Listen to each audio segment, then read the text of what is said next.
have a small contact patch and we have less grip, but we can get around that. And I'll get into that a little later. And also with camber angle range, we're going to have to develop a way to steer the car with the camber, because camber is what's really going to give us that lateral grip. So there is a lot of promise with motorcycle radials and using the camber system. Here are our two limitations.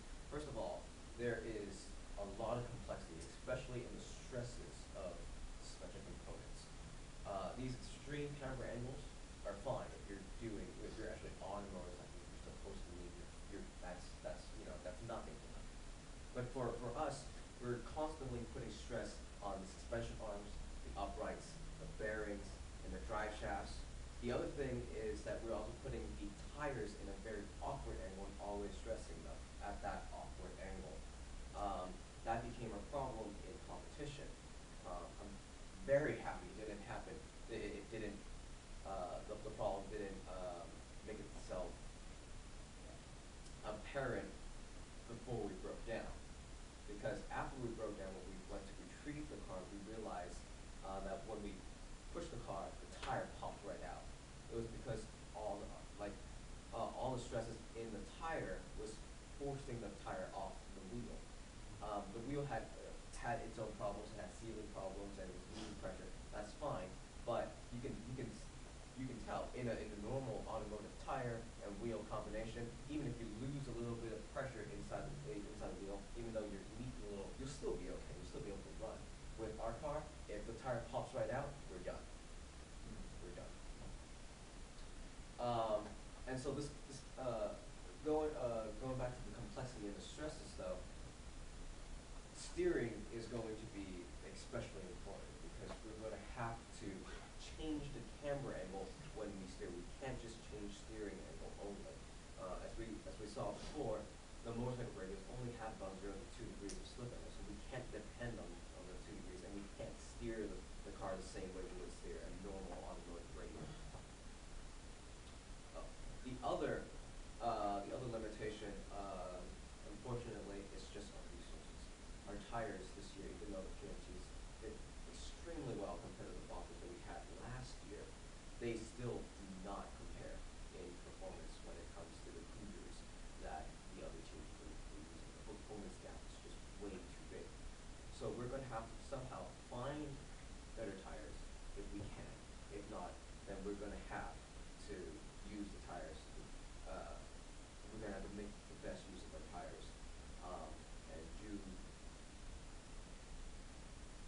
a lot of different modifications to compensate for the fact that our tires don't work very well, even though they're racing stuff. So how to make use of our best use of our tires? Well, first of all, this year we ran really stiff springs because we wanted that roll stiffness, we wanted that amount of weight transfer. But that, even though it was a necessary decision, was a bad decision. Using softer springs will reduce the amount of energy absorbed by the tire due to heat. As you can imagine, the tire is kind of like a spring, right? There's air in there, it's kind of like a spring, and then there is the spring, the actual spring in the suspension system. If the springness in the suspension system is really stiff, more energy is going to be absorbed by the tire. And the more it deflects and deforms constantly over and over again, the more it will wear itself away due to heating. So if we use softer springs, we can reduce the amount of energy that the tire absorbs to make them last longer. The other thing with softer springs is that it will actually be able to make contact with the road better for more of the time. Of course, we still need to maintain roll stiffness, so what we really need to do is integrate an ARB. That was something that we really neglected this year, and we really shouldn't have done that.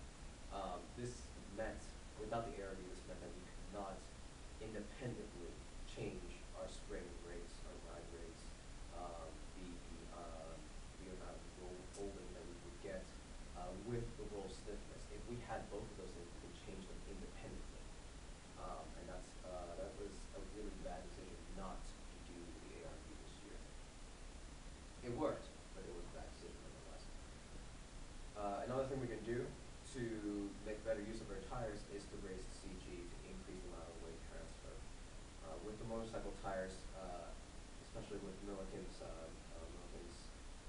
research of his car and motorcycle types as well. The more weight you put on the tire, the more lateral grip you have on that tire. So lateral weight transfer is actually a good thing for us if we stay with static camber. Now I'm going to go over very soon why we should stay with static camber or have a very restricted steering camber rather than active camber. But I'll get into that in a little bit. Now, raising the CG and increasing the weight, lateral weight transfer is ass backwards. In a normal car, in a normal automotive car, you wouldn't want it because lateral weight transfer will actually load up the outside wheels, obviously, and unload the inside wheels. With automotive tires, it's not a very good thing because most of the time you will lose grip if you have too much weight transfer. So they try to lower the CG as much as possible. The other thing